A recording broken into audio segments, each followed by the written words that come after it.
Šiais metais jau 8 kartą Vilniaus Rotušėje organizavote renginį kūdikių besilaukiančioms mamoms. Taip, iš tikrųjų tai pats optimistiškiausias ir pats gražiausias metuose renginys, kurį man tenka organizuoti.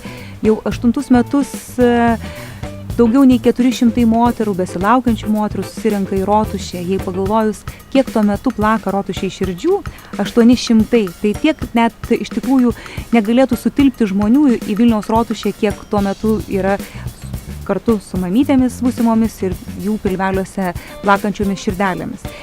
Bet šventės yra šventėmis, žymiai skaudesni yra kasdien gaunami laiškai. Tai yra, mamos rašo apie tai, kaip darbdaviai neatsakingai elgiasi, sužinojo apie jų nėštumą, kaip tiesiog spaudžia jas išeiti neapmokamų atostogų arba išvis išeiti iš darbo ir pasunkina darbo sąlygas, tiesiog stengdamiesi, kad moteris paliktų darbo vietą.